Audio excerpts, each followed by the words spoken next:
મારું નામ રાજેશ કોલડિયા ભાણવડિયા, ખેડૂત કલ્યાણ સંગઠન મહુવા જેસર, ગુજરાતભરના ખેડૂતો વતી અને ખેડૂતોના હક અને અધિકાર માટે ગુજરાત કિસાન સંગઠન આયોજિત તારીખ 3/1/2024ને બુધવારે બપોરે 1 થી 5 વાગ્યા સુધી સુરેન્દ્રનગર જિલ્લાના ધાંગધ્રામાં ખેડૂતોનું મહાસંમેલન રાખેલ છે.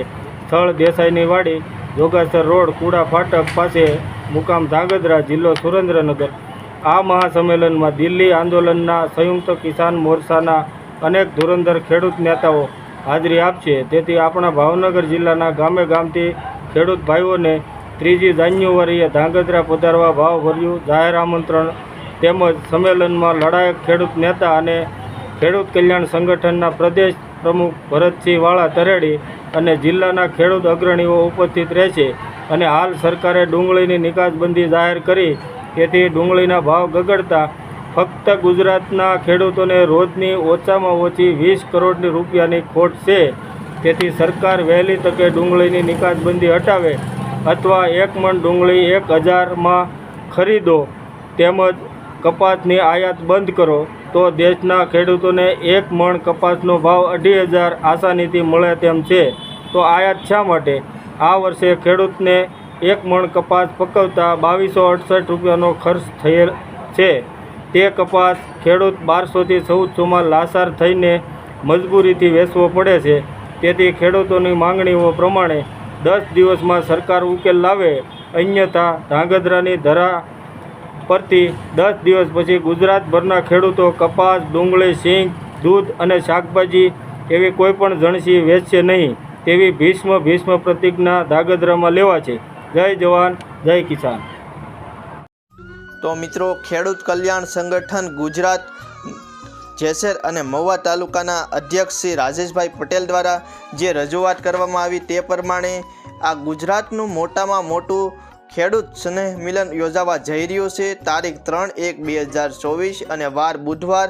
સ્થળ જણાવી દઈએ, દેસાઈની વાડી, જોગાસર રોડ, કુડા ફાટકની પાસે, ધાંગધ્રા, જિલ્લો સુરેન્દ્રનગર, રાજ્ય ગુજરાત. તો મિત્રો, ધાંગધ્રામાં સવારે 11 થી સાંજના 5 વાગ્યા સુધી આ સ્નેહ મિલન યોજાવાનું છે.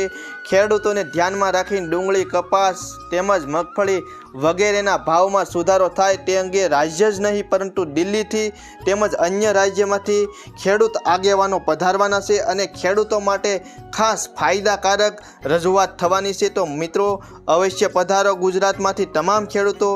તો તમામ ખેડૂત મિત્રો પધારો, જેમાં આપણા ગુજરાતના સિંહ સમાન જે એક રજૂઆત કરે અને સરકારને રાતોરાત તેનો નિર્ણય લેવો પડે એવા ભરતસિંહ વાળાની પણ ઉપસ્થિતિ રહેવાની છે. સાથે સાથે અગાઉ કીધું તે પ્રમાણે દિલ્હી તેમજ અન્ય રાજ્યમાંથી ખેડૂત આગેવાનો તેમજ અન્ય લોકો વિશેષ તરીકે પધારવાના છે. તો અવશ્ય મિત્રો 3 તારીખના રોજ ધાંગધ્રા મુકામે પધારો. મિત્રો, તમારા તમામ આમ કહીને તો ગુજરાત જ નહીં પરંતુ દેશભરના ખેડૂતો માટે ખાસ ફાયદાકારક આ રજૂઆત થવા અને ખેડૂતો જેવા કે કપાસ, ડુંગળી, સિંગ તેમજ અન્ય ખેત પેદાશોના ભાવ પાણીમાં જાય છે અત્યારે. તો તેના ભાવમાં સુધારો થાય તેમજ અન્ય કેટલીક સુવિધાથી ખેડૂતો વંચિત છે. કેનાલનું પાણી તેમજ અન્ય રીતે કેટલાક લાભો ખેડૂતોને મળતા નથી અને મળે તો પણ તે 1-2 ખેડૂતોને જ મળતા હોય છે. તો તેને લઈને પણ મોટી રજૂઆત થવાની છે. આમ જોઈએ તો આખો દિવસ જે આયોજન હાલવાનું છે, તો આખા દિવસનું જે કાંઈ રજૂઆત છે તે તમામ ખેડૂતોના હિતમાં છે. તો મિત્રો, તમામ આખા તેમજ ગુજરાતની બહારથી વસતા ખેડૂતો પણ પધારો. તો ફરી મળીશું નવા વિડીયોમાં. તો આ વિડીયો તમને ગમ્યો હોય તો નીચે આપેલા બટનને દબાવી ચેનલને સબસ્ક્રાઈબ કરી દેજો અને આ વિડીયોની લિંક તમારા મિત્રો સાથે શેર કરજો, જેથી કરીને તમારા મિત્રો સુધી આ આમંત્રણ પહોંચી શકે. તો ફરી મળીશું નવા વિડીયોમાં. જય સિયારામ, બાપા સીતારામ.